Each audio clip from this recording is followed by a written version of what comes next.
welcome everyone to this edition of Labor Live at 12:05. We are so excited to bring back this program during Labor Month. And for those of you that don't know, Labor Month is a month where we're talking about all things labor. And this week we're focusing on kind of the history of organized labor here in Alaska and kind of the core tenets of the labor movement. And without further ado, we have a very special guest today joining us, Marvin Jones. Marvin, how are you doing today? I'm good. Thanks for asking. Perfect. And for those of you that don't know, Marvin Jones is the president of Unite Here Local 878. So could you give us a little bit of a background about what your local does and how you've been involved with Unite Here? Right. Well, Local 878, which our name is Unite Here. The here part means Hotel Employees, Restaurant Employees Union. About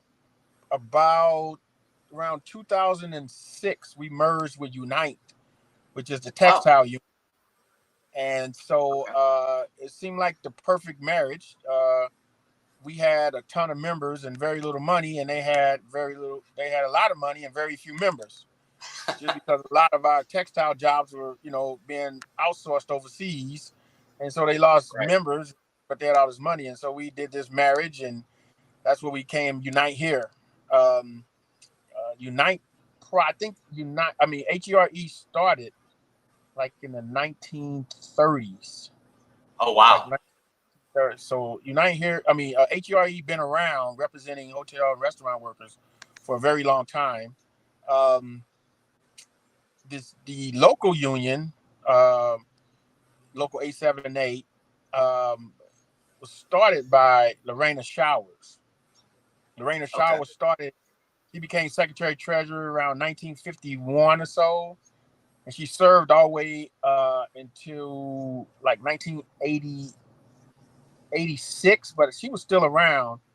I started myself in the hotel and restaurant business in 1988. So this is my 36th year. Wow, 36 years. Yeah. And so I remember Lorena Showers at those meetings, even in the early 90s. So, and I think she was in her 90s. Still involved with the local. Wow. That's dedication right there. Oh, man, she was something else. It is my understanding that we were the first union in the state of Alaska. Obviously, if it was 1950, early 50s, it was still a territory, so it wasn't even a state yet. And so Lorena came here as a young lady with her family. She was a little girl. I heard about, when I started with the hotel, heard about this tough lady who ran the union. And I think they called her, they had a name for her, the Lady of Labor or something like that. It was the first nickname in Alaska. Yeah, it was the first union in the state of Alaska to have a pension plan and a health plan. Wow. Yeah. So I got involved because I used to play basketball for the University of Alaska Anchorage. And so the hotels were big sponsors of the Great Alaska Shootout, one of the #1 basketball tournaments during Thanksgiving. There were no other tournaments, so it was very popular. And we were the only division school in the tournament, and everyone else was Division I. So we were playing against the powerhouses. The hotel were big sponsors, and so they called us, we were outsiders. They had Alaska families who adopted us and took care of us, made us feel like we was at home. And so they gave us jobs in the summer at the hotels. And so they were very good jobs as being a bellman, very good tips. And so we made pretty good money. After school, they offered me a full-time job. And that's how I really got involved on a permanent basis with the hotel. One day, the head of the local came over and said, "Hey, we need a shop steward." And the two guys standing next to me took a step back, and I was standing there, and I took the job as shop steward. That's how I got really involved. And I was like, it was kind of like the Three Stooges type thing. He took a step back and looked, I went, "Really, guys?" And I really got involved and fell in love with it. And it just kind of evolved from there. Seeing really paying more attention to the trials and tribulations of people's problems. They came to me now. And when I began to handle those problems, not knowing that in the future they will be seeking me out to be a part of this local on an administrative level. I worked every job in the hotel, you name it, I did it. I started out as a bellman. I did room service. I did a shuttle. I did front desk. I did room service. I did rooms. You name it, I did it. Worked several hotels at the same time for about 14 years straight. And then we had a big problem at the Hilton, Anchorage, where they wanted us to assume the duties of valet parkers. Long story short, there was a lot of promises and none kept, and we wound up going to arbitration. And during that arbitration, management threatened our jobs and the whole 9 yards. And at the time, the local was in trusteeship, and they was threatening us. And as we were going through this process, I didn't know that the international was watching me because they wanted to, at some point, install officers. And they was watching me keep everybody together as management was threatening us and coming after us. And so after the arbitration was over, they asked me would I consider being a business rep. And initially I said, no, thank you. And so they pushed a little harder. And I said, I'll tell you what, let me ask my mom. I think I'm 25, 26 years old at the time. And so they said, please do. So I called my mom up and told her what happened. She said, do it.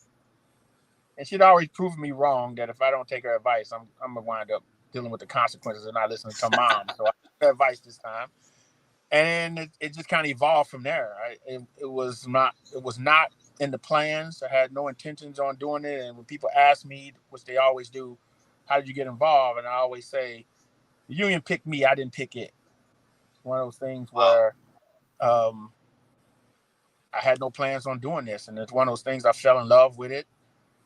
Come from the Midwest where there was Chrysler,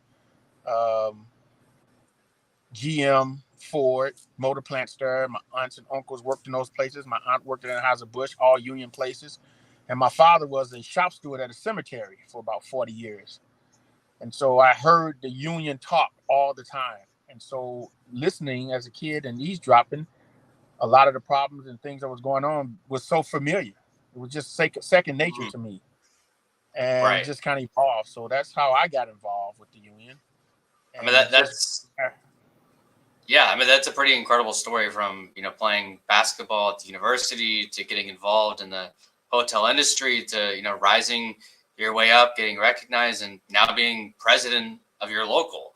And, one of the things that we're really focused on this week is really talking about not only the history, but the core tenets of what labor does, right? And we people that are involved in the union, we know the benefits and we kind of know the tenets, but I think a lot of people maybe don't understand those foundational principles. So we really wanted to focus on the power of collective bargaining and what that is. So could you talk a little bit about, maybe very briefly, what collective bargaining is, and then how has that impacted your members at United Here 878? With collective bargaining, where we have an agreement, a contract between that we sit down, both parties, the employer and the union and its members, and we discuss and put together an agreement that both parties can live with. These agreements consist of wages, health benefits, whose representation, just the conditions in which people work up under. And so that was one of the things that I truly learned, the power of being of solidarity and unionism, in the sense of people coming together. They have a saying, united we stand, divided we beg. And that's one of the things that always resonated with me, to understand that, when we are separated, we have to, we can really get trampled. We can really get beat up. But when we come together, we can move things. We can make things happen. And I truly believe that. And so when we come together in collective bargaining, we come together strong. We come together. We bring our issues forward, and they have to listen. We demand that they listen to us. We demand that they bring our issues to the forefront and listen to what we are asking for, because we feel we're deserving. that to me is what collective bargaining is. Yeah, and you mentioned that Unite Here was the first union in Alaska to get a pension and healthcare benefits. I mean, like I'm sure we could all probably assume that that wouldn't have happened if the workers didn't come together and demand collective bargaining. Oh, exactly, 100%, and that's so true. I've watched, my early days. I started in '88. I started with the actual office in '99. Mm. Just a quick one to, we bargained for health care for our members. At that time in 1980, in 1999, and early Oh, rate for health insurance was $1.50 an hour. That's unheard of. Today, that same cost is around $6.80 an hour. And so, in order to ensure that amount of money is continually paid, comes from collective bargaining. That wouldn't happen without collective bargaining, to ensure that workers have health care, to ensure that when I first came in, and I actually did an assessment over the last 30 years of wages, and wages have increased on an average of about 13 cents an hour over the last 30 years. mm. That is horrendous. When you look at the cost of living, Yeah. yeah, I mean, to get 13 cents at, over, that was the last 30 years. Wow. And one of the things that I had tried to make a promise, that I said to myself, when I walk away from this, I want to have a livable wage for these members. And so when I came in, if I'm not mistaken, it was probably around $7, $8 an hour. Um, and that was, you're talking about in the early '90s. And so when I got with the Captain Cook Hotel, and started bargaining with them in the early 2000s, me and the HR manager agreed that we want to have a livable wage, and that was my goal. And so after COVID, I was able to actually jump from around $16 an hour, 15 and a half, $16 an hour, to $21 an hour in Wow. a 5-month span. So our housekeepers are now the highest paid housekeepers in the state of Alaska. Matter Wow. of fact, there'll be around 2250 next summer. There'll be around 2250. Our janitors, our cooks, all of our those who uh, work in the hotel and restaurant industry are the highest paid in the state of Alaska. I So mean, that just goes to show you that when workers come together, they get, they get more. They get higher pay. They get better benefits compared to any other non-union worker doing the same type of work in the city. And Exactly. so not only do we have collective bargaining as kind of this core tenet of our movement, but it's all about democracy, right? In the United States, we elect our politicians and we hold democracy very close to our hearts. And us in the movement, right, we hold it very close to our hearts also in the workplace. And that's kind of one things that unions do, is they provide democracy in the workplace, kind of a voice on the job, so to speak. So could you Right. talk a little bit about how has your union given your workers a voice or a say kind of in their own working conditions? You know, so the one thing is our voice, and the way I look at it, we have our voice in the hotels. I remember when the slogan of Black Lives Matter was really big. And I remember I used to say, but they don't know the voices of those that work in our hotels. They're behind those walls. And what happens behind there, people never hear about what the trials and tribulations that they go through. And so our job was to get the word out.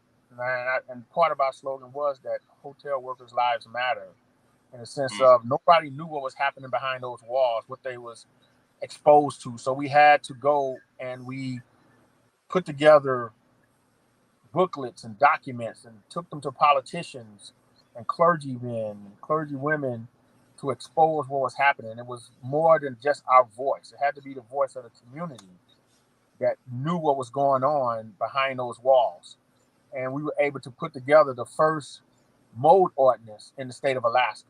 It's only a very few. It's only about, if I'm not mistaken, about 3 cities in the whole country that have a mode ordinance to protect our workers.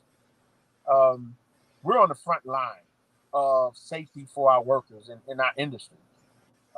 Others have to adapt that because we are the first ones. We make sure we're the first ones to make sure there's a livable wage. We're the first one to make there's affordable health care.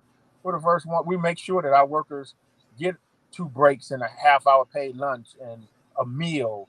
All those things come with that, to have that voice and to expose what is really needed to, because if you don't fight for that, you're not going to get it. Nobody's going to go, I like your hair.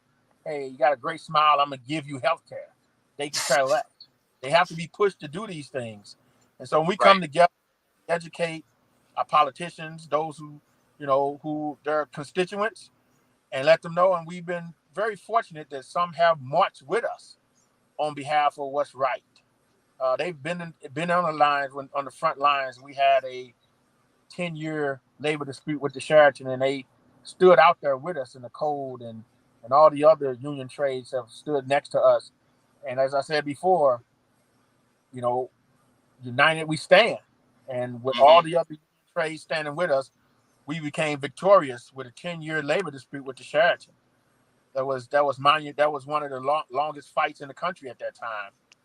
We still have a labor dispute with the Hilton, and we won't stop. Our slogan is one day longer, and we won't stop until those workers are working in a safe environment, that they actually get a signed contract, so we can ensure that they do maintain affordable health care and all the other things that come with that.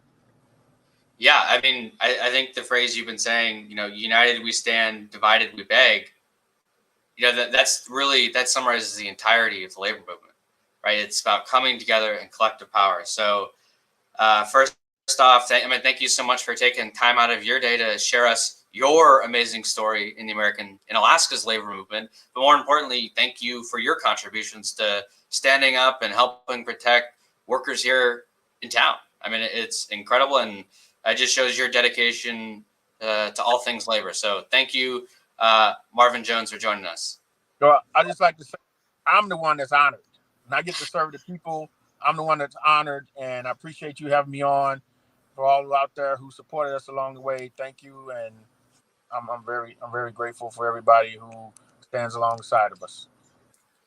Looks like we have a comment from Izzy Marshall. United, we're strong. Super interesting content. Thank you, Izzy. We appreciate it.